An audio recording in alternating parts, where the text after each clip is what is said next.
That song you just heard was the German National Anthem. Charles Hatcher, who grew up in Cleveland, Ohio, later adopted the name of Edwin Starr, was in the army in Germany. And he heard that song over and over, and he liked it. And when he came back to the United States in the mid-'60s, he brought that melody with him. And from that, he created the foundation of a song that we came to know as Oh, How Happy by the Shades of Blue. It was his #1 hit in April of 1966. It was a song that was everywhere. And it had a big effect on me, too, growing up. And that's why when I first met this man here, an old buddy of mine, Nick Marinelli, who was the lead singer of the Shades of Blue, it was a thrill. And it's always been a thrill to know him. Nick, tell me, how did you get to be in the Shades of Blue? How did the Shades of Blue come about? Well, in the early days, we were the Domingos, and just a street corner group doing stuff in high school, kicking around doing freebies. And then back then there were teen clubs. You know, there was the Chatterbox. There was various different teen clubs around that you could go jump in on the band and you could do some stuff, you know. And then, I mean, anybody in the audience was almost an open mic? Well, they wanted you to have a group or whatever. Yeah, but then if you're a single singer, yeah, you could get up there and work out something with the band, and you could perform, you know. So it was a nice training ground because you could do a lot of stuff that way, you know. And then as we progressed out of high school, we got into college, and I went to Schoolcraft College in Livonia, and the other guys in the group. Guys? Well, I had a girl too. Actually, the girl came along later. We had a guy in the group named Dan Geis. He was our baritone guy, and when we started getting into the more college stuff and moving around, he kind of like backed out because he couldn't get away from his job, and we were all going to college. Ernie was going to college at Ferris. Bob was in Ferris State, and so when Dan backed out, Bob was dating a girl named Linda Allen, who then filled in his spot. She was a second tenor girl, and so that's how the girl got into the group, you know, and it just progressed from there. So as time went on and we were doing these college gigs, we were also trying to line up, you know, making records, you know. Let's make a record, you know. So very prominent group, which are still friends today, is the group called the Reflections. Now they had a big hit. They had a big hit, Romeo and Juliet, and that was a couple years ahead of you. That they were ahead of us. And how we kind of hooked up is Ray Steinberg, who was one of the original guys in the Reflections, had a sister that I went to school with, Marlene Steinberg. And so Marlene seen us at these school things. She said, "You got to talk to my brother. They got a hit record, and you know, blah blah blah." And so one thing led to another, and then we hooked up with them at. They said, "Come on down to Golden World, you know, and see what." Did you know what Golden World was? We didn't at the time. We didn't, you know. It's like Golden World Records. Okay, well, you know, we'll see if we got a shot, you know. So when we got over to Golden World and with Tony and the guys, and we started doing some demo stuff. Ed Wingate had us. Who's Ed Wingate? He was the owner of Golden World Studios. He had a number of groups going at the time there, the Adorables, and there was a few other ones I can't name right now, but he had his finger in a few things, and he had a few records that were making noise out there, but the Reflections were really kicking it, you know. So. So did you get to meet the people? Did you get to meet people like Popcorn Wiley? Yep, absolutely. Popcorn. There was, you know, other guys there. How about Edwin Starr? Did you get to meet him too? Well, that came in as we started doing some demo stuff. Ed Hatcher at the time, Edwin Starr is like, oh, okay. So he come into a room one time, and we were just rehearsing, and I had a 2-track Wallensack tape recorder. You had it. I had it. It was mine in there, and because we were rehearsing, and we'd run down and we'd play this tape. So Edwin Starr comes in, and he's kind of listening to us, and then so we sit down and we start over a period of time tinkling around on the piano, and he says, I got this song that I wrote, and blah blah blah. And so we started working on it together. And today I wish. Did it have a name? It didn't have a name at the time, And then he was, he was going, oh, how happy, and we were co-writing the song with him, because today I wished I still had the tape, that would be the proof of that, but I don't. And anyway, so we were recording on that Wollenthek tape recorder, and So you're really developing the song. we're developing the song at that point. And so Somebody playing the piano for you? Edwin Starr. Edwin He was playing the piano. banging around on the piano, and so basically that's the basis of the song got put together there in Golden World Studios. So at this time, when you're doing this and developing the song, it was you, Ernie, Bob, and Linda. All four of you were together at this point. Right, exactly. And this is the beginning of 1966. This is actually, beginning of 1966, yeah. And so, actually, it would be the fall. Really? It'd actually be the fall of '65, because it was in the winter that we were doing the stuff in the studio, and So you guys are really just playing around, never knowing that it's going to come out to be a #1 worldwide sensation. You're just in the studio trying to develop this melody and this harmony and trying to make a song out of it. absolutely, just So it took time. which is pretty much how every song goes. Yes. Sometimes you don't know you're in the middle of history. you never know, and it's you could write 100 songs and none of them happen, But so Edwin, we put a bunch of stuff together, and Edwin, we laid down some tracks in the studio, and the producer at the time was John Reese. So John was doing the producing, and we had run some tracks down, and so he said, "Oh, this sounds pretty good." So anyway, we ended up actually recording at Golden World. John Reese being the producer. So we got the song all done, and Golden World was not interested in the song at all. Even after it was completely finished. Even after it was done, because of who we were, again, we were a group similar to the Reflections, and they didn't want another white group in the mix. Basically, I don't know, competing or along with the Reflections. So he didn't want nothing to do with us. So John Reese, who was connected with Harry Balk, Impact Records,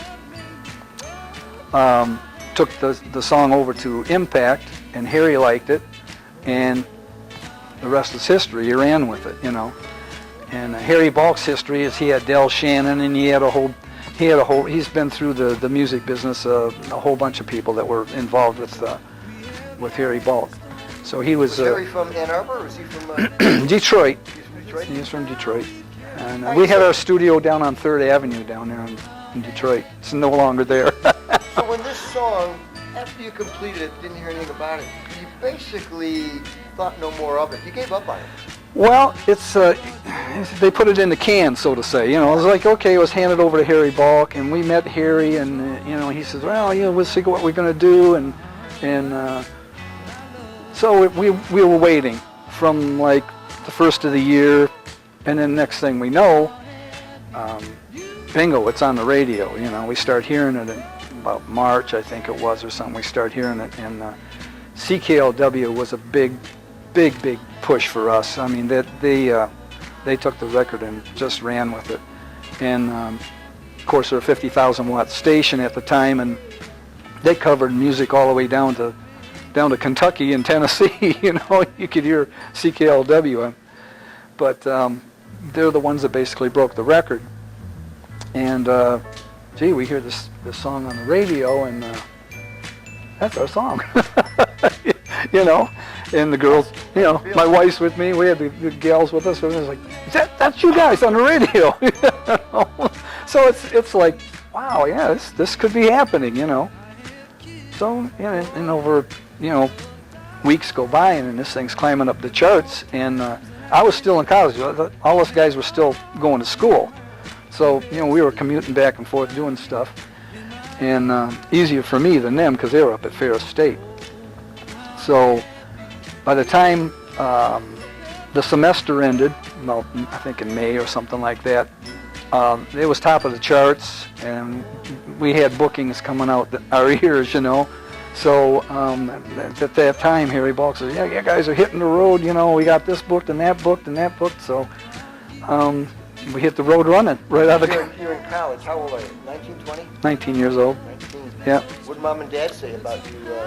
Oh, you know, our parents, all of our parents, had no idea what the music business was, you know. Rock and roll. Yeah, and my dad's like, yeah, whatever, you know. And it's like, you know, you take music contracts home and they look at them and they go, you know, what's this? Yeah, I guess so, you know. So, you know, that's kind of the way it fell in there, you know. And in retrospect, yeah, we probably should have saw a lawyer and we should have... Well, you had no idea what you were getting into and what could have happened and what did happen. No, we were green, totally green. Just kids. Yep. Were you all the same age? Was Linda the same age as you guys? Yeah, Linda's about my age. Ernie and Bob were a year older than me. Yeah, they graduated a year ahead of me. So, and they went to Bentley High out in Livonia at the time when they were in high school. So, but that's how we all kind of hooked up together. But yeah, so that's, you know, then like to say, we hit the road running, and then we started traveling all over the country.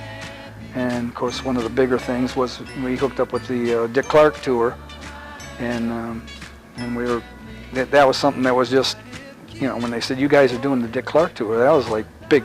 That's big time. You know? That was still 66? Yep, that was the summer of '66, and so, you know, when that's presented to you, is like, wow, you know, now the parents are going, yeah, hey, my son's gonna be on TV, you know, that kind of thing. You know. Where did you go on the Dick Clark tour? We did the, I guess that was more like East Coast, I guess, because we started in New York. In fact, we flew to New York, and that's where all the rehearsals were put together to put the show together. In New York City? In New York City, and you know, they had a stage rented or whatever. So we were there for, I don't know, 2 days putting a show together. Right downtown somewhere? Yeah, I don't remember exactly the place. But, and then you got on the bus and you hit the road, you know. And so that was Night after night after night, singing. Yeah, you were yeah. Yeah, and so we were on with the tour with B.J. Thomas, and I got a book there that shows all the stuff there, but B.J. Thomas, the Critters, the Action Dancers, the whole entourage.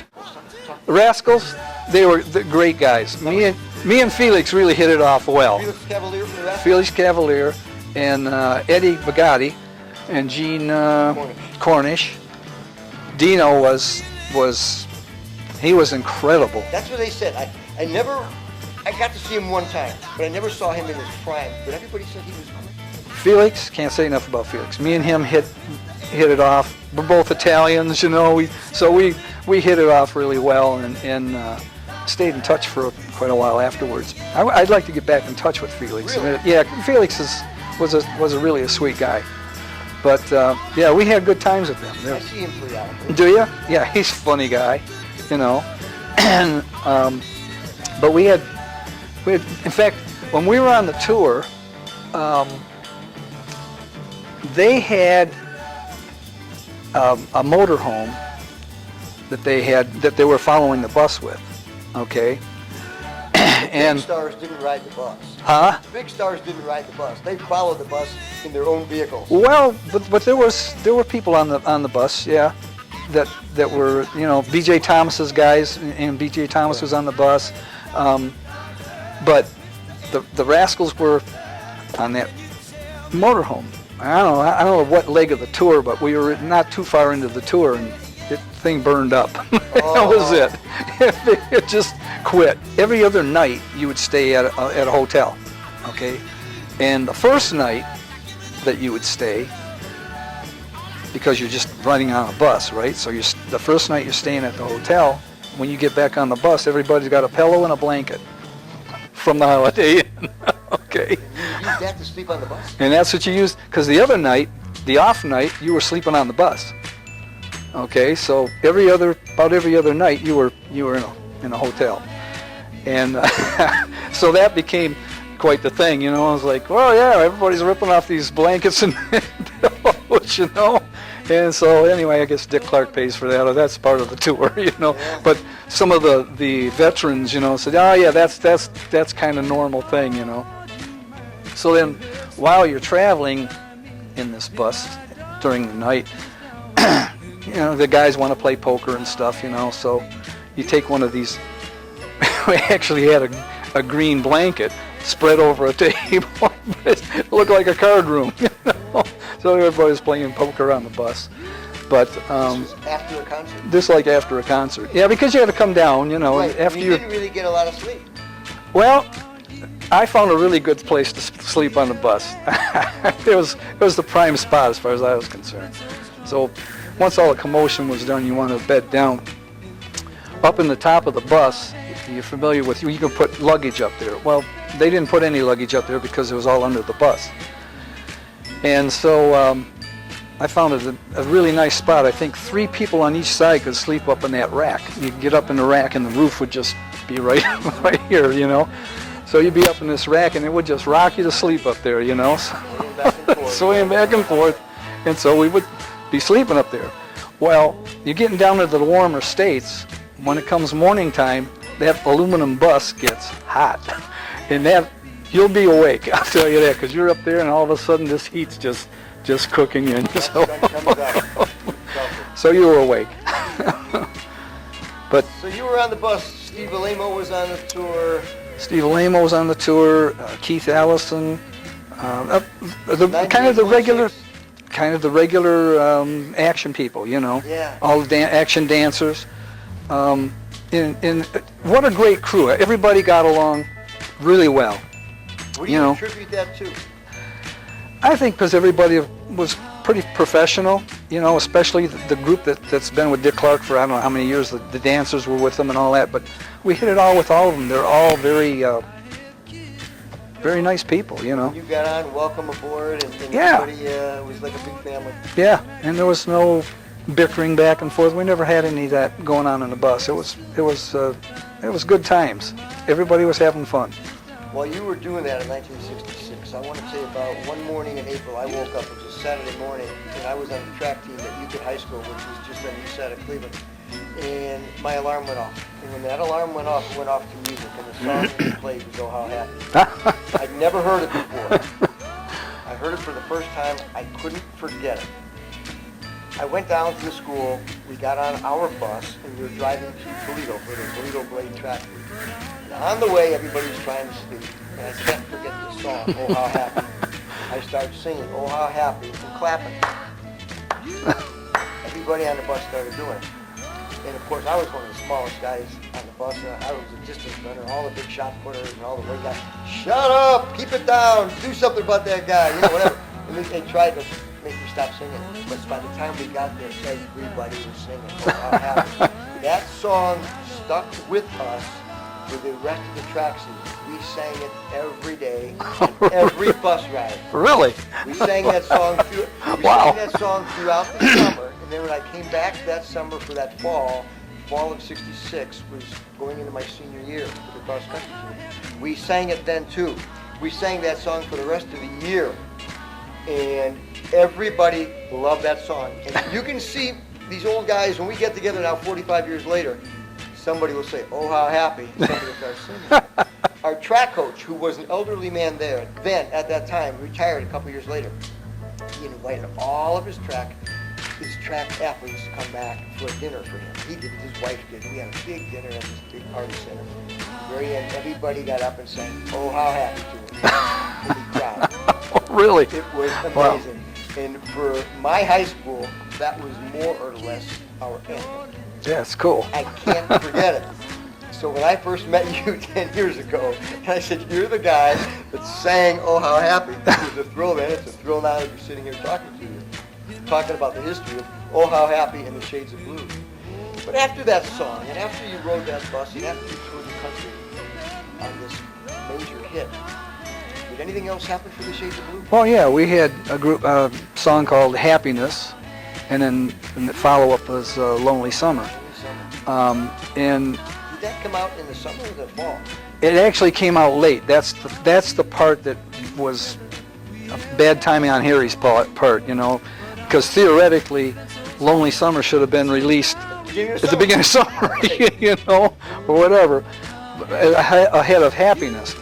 But so you know, that's the way it was. So, but yeah, we had, and those were all charted songs. They all did fair, you know, and then I think Harry Balk started to lose interest because he signed Mitch Ryder, and the volumes were on Impact Records, and some other. There was a group called can't think of it right now, but anyway, a young group, kind of Human Beings,